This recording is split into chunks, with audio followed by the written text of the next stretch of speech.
future you may not thank you, but this is what I do to help get through a draft. Hi, my name's Leanne. I'm a writer and an author, and we're taking a little break from The End Diaries, where I write the fourth book of a trilogy, and you get to write it with me. We are going to have a look at a bit of a deeper dive into editing and marking up for editing, and why I have this particular mark, the dreaded wall, because future me, present me, does not like past me for doing this. We're going to have a look at that. And yes, so the series is a fantasy romance set in an alternate history of the Regency era. That's Jane Austen, Hornblower. And the heroine is tasked, along with her friends, to find various Arthurian treasures in order to stop the world from ecological collapse. It began with a growl for Ida Thea, continued in A River Trembles, is currently serializing over on my publication, The Mordregai Chronicles, at projectstarfish.substack.com as A Sword for Wellington. If you've been following along here in the last year, you would have heard me talk about that a little bit.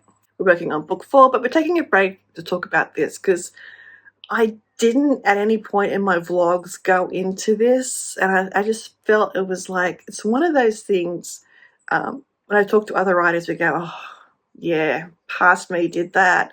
And you like, it's a bit grindy, it's a bit,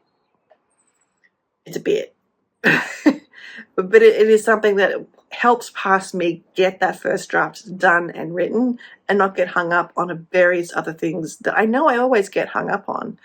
And if I stop to research, to figure out the correct active form of a sentence, then, story's gone out the window eventually. Quoth the raven, the dreaded maw. To riff off Edgar Allan Poe just a little tiny bit. I'm going to preface all of this by saying, you do you. This is the way that I write. It's kind of the way I learned to write. Like I knew how to write sentences and grammar and so on and so forth. Had that down. But it's more the story. I didn't know how to tell a story. So I had to learn how to tell a story. And learn how to begin a story. That was my biggest. Learn how to begin a story. Learn how to craft a believable plot. Learn how to fill the plot holes. Learn to interrogate the characters. There's so much learning in learning how to write. And I'm sure many of you watching this are actually more experienced at this, or as experienced at this as I am. And it really is a layer cake. Chocolate on chocolate on chocolate. We'll get to that. But my point is, if you're somebody who can finish your novel and you have written it, some people go chapter by chapter, for example. They will write a chapter, come back, do their layering, do their filling in, their exposition, whatever it is that they need to fill in, and then they go on to the next chapter. I tend to write the whole draft because my chapters end up out of order because I'm part outliner, part pantser. So, you have to figure out ways to connect your dots as well if you're a pantser like me. Yeah, I finally think I've claimed pantser. Anyway, so this process may not work for you, but it could be a way for you to keep moving in flow. Or whether you come back to this dreaded more at the end of your writing session, at the beginning of your next writing session, when you finish a chapter or an act or a whole book, whatever it is, whatever you feel like you need to do before you can go back and do revisions, edits, and then this more is a good placeholder for you to go, okay, I need to do something here. Sometimes when I do it, I do it as I write. So I will put it in brackets and put X's before it so it stands out a bit when I come back to do the edits. I needed to put more here. And I knew that at the time, but I wasn't going to stop for nobody. So yeah, let's have a look at the ways that I use the more. So this is the word that I use in all my markups. Here's proof.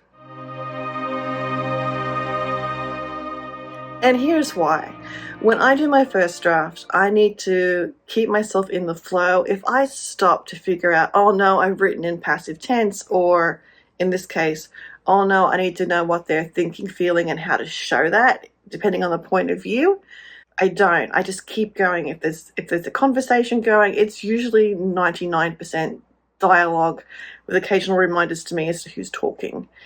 And so I'll put more, or there'll be like the briefest snippet of action, and I will put more. And often it's like more description, like what room are they in, where are they seated, how are people moving, which I don't want to get too like script writing about that. When you have a whole host of people in a room and then suddenly someone pops up, you kind of need to establish where they are early on. Otherwise, someone goes, hey, where did they come from?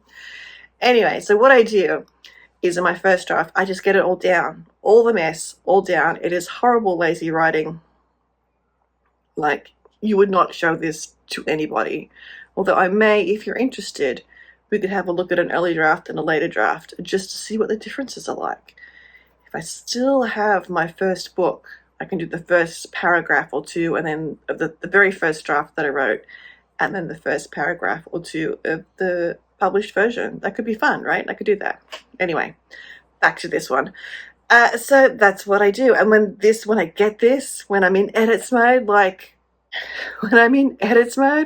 I am, yeah, you look at that more and you go, oh, did you really have to put that there? But this is my chance to flesh things out. This is my chance to, put scene in place. It's my chance to dive into interior thought, into emotions, into how somebody perceives somebody else's emotions. So it's really an important phase for me to get through. I mean, future me, currently present me, does not like having to do all this work at all.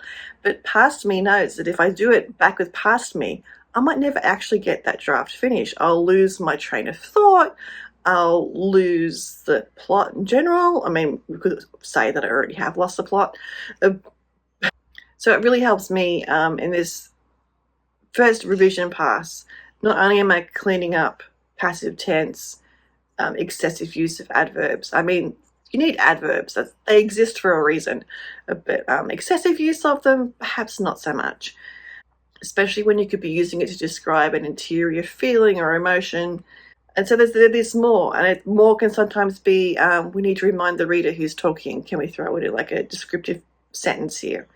What is the character doing while they're talking? What is their tone of voice even? Sometimes I will just put, Lear, unhappy, more. And I'm like, okay. And now I have to write it in a beautiful way. And so I have a lot of this in my manuscript. In fact, I'm either cleaning up passive tense or I'm answering these more prompts, like more here, more, and occasionally more. So I thought I would throw that in there. If you're somebody who's new to writing, perhaps, there's a lot to learn about the craft of writing. And often we learn this in iterative, numerous drafts of what we write. I did certainly on my first book. And you throw everything you learn at it, and then you have to like clean it up afterwards. But my point is, get the story down, and then come back through, fix your passive tense. Come back through and look at the places where this feels a bit flat, or who's talking here, or where are they? Even to get a sense of the mood. You can use scene to set the mood as well. Don't stop for weather checks. If you're writing historical, that's kind of important.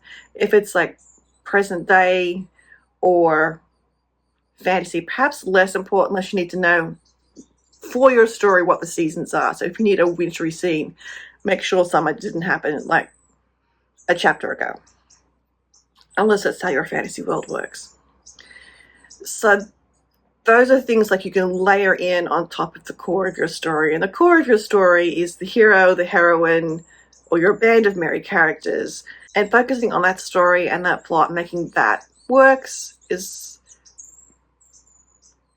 very important. But what is also important is everything else that we layer on top of it, because then it's not just chocolate cake. It is chocolate-filled chocolate cake covered in chocolate icing with chocolate sprinkles. Right, death by chocolate, which is the way we want to go. So this was a bit of a short video today. I hope you enjoyed it. I have my little more montage and my little Raven.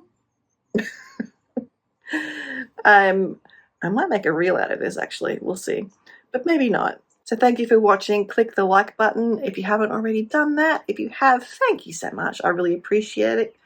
If you are looking to hang around and read and listen along and watch some more of me getting book 4 ready for serialization, then please do hit that subscribe button as well, if you haven't, of course, already.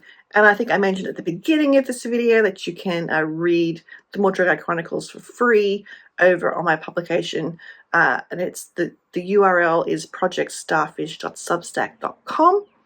And once you are there, you can read it just on the web. You don't have to log in. There's like a little pop-up. You can say, oh, I want to see more first, and then you can see everything. Or you can subscribe and get it delivered into your inbox one by one, only from where I'm currently at, which is like midway through A Sword for Wellington. But there are indexes and next chapters and previous chapters for you to easily read through what's come before. Thanks for watching, and we will see you next time.